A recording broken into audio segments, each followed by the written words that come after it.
Et salut, bienvenue pour cette 12e journée de développement de Bangarang.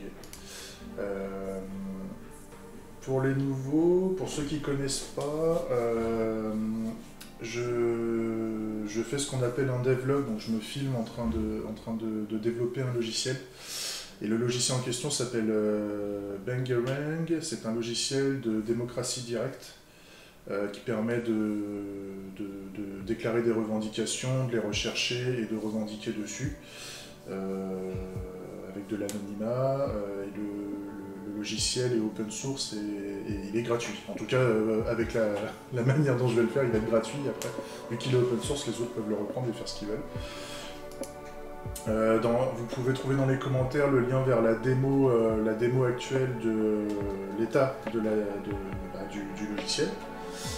Vous avez aussi un lien vers le repo GitHub du code source avec la documentation, avec tout le merdier.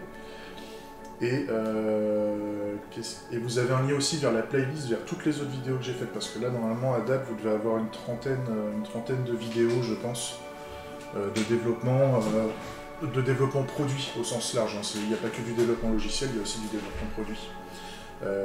Puis là, pour ceux qui connaissent déjà les vidéos, bah, re-bienvenue. J'espère que ça vous plaît toujours. Et puis on est parti. On est parti. Oui. Alors aujourd'hui, donc on est en train de faire le stand-up là, du matin. Le stand-up, je crois qu'il y en a qui ne connaissent pas les termes. Le stand-up, c'est ce qu'on fait en général dans les méthodologies agiles où en fait on fait le point du matin. On fait le point du matin, on fait le point de la journée. Ça peut être à n'importe quel moment de la journée, mais c'est un point dans la journée où on dit ce qu'on fait. On dit ce qu'on compte faire, est-ce qu'on a des difficultés, est-ce qu'on a besoin d'aide, est-ce que tout va bien. Et on se donne un objectif dans la journée, en général. Enfin, moi j'essaie de faire des itérations à la journée, donc j'essaie de me donner des objectifs à la journée, c'est un peu le but. Et puis on avance, des fois on y arrive, des fois on n'y arrive pas, et puis on avance en tout cas. Alors, ce qu'on a prévu de faire aujourd'hui, c'est de faire la connexion à Bangarang, c'est-à-dire s'authentifier, et puis parce que derrière, en fait, il faut qu'on termine l'action de revendiquer. L'action de revendiquer, en fait, elle marche, mais par contre, elle vérifie pas qu'on soit connecté ou pas. Hein, si je fais ça et que je dis que voilà, je suis en train de revendiquer là, je suis pas connecté actuellement, donc il faut qu'on mette un peu de logique là pour dire que bah oui, quand on revendique, on peut revendiquer qu'une fois sur une revendication, et il faut qu'on rappelle le choix qu'on a fait pour pouvoir être capable de changer d'avis.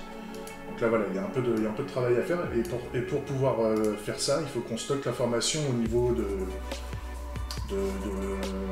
la notion d'utilisateur, parce que je ne veux pas stocker toutes les informations au niveau de la revendication. C'est pas le lieu. Parce que je rappelle, on a un besoin d'anonymat.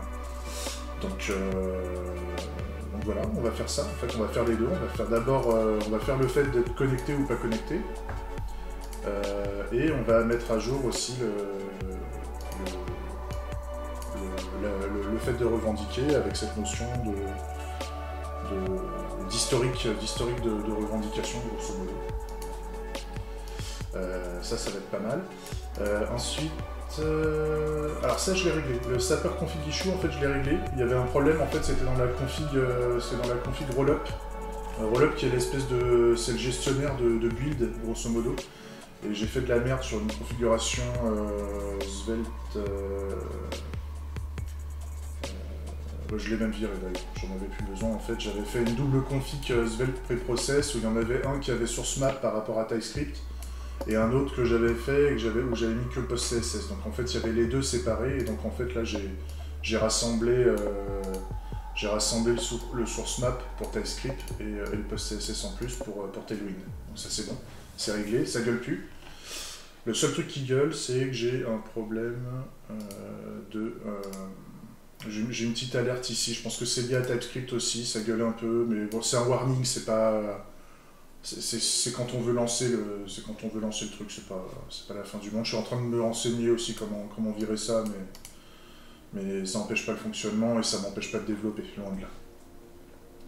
Donc ça c'est cool, ça c'est fait. Et puis après, il y a la notion de déclarer les revendications. Ça, je suis pas sûr qu'on ait le temps de le faire aujourd'hui, mais si déjà on peut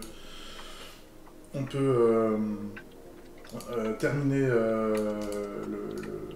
le fait de s'authentifier et le fait de terminer l'aspect revendication, enfin revendiquer plutôt, ça me va bien.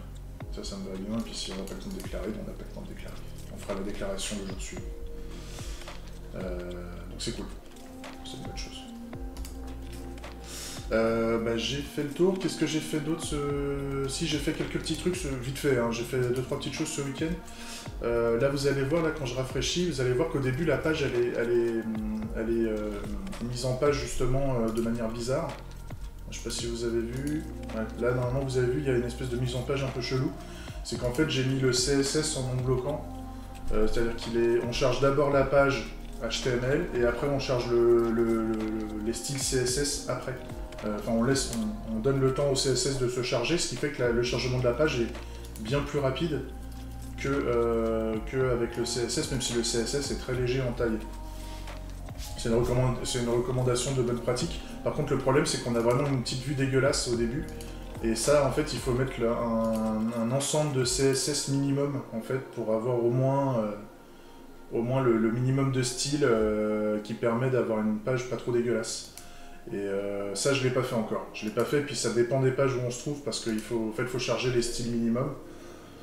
Donc on va voir. Si je vois qu'après c'est trop chiant, vu qu'on est avec Tailwind et que le bundle CSS il a une taille vraiment ridicule, je vous montre au niveau des réseaux. Là.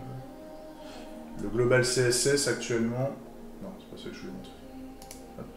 Le global CSS, si je décale sur le côté comme ça. Le global CSS il pèse combien?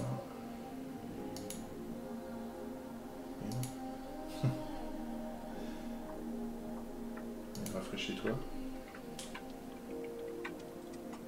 Il me le met au niveau du service worker. Pourquoi? T'es où? On n'a pas une notion de taille? Je l'avais ça.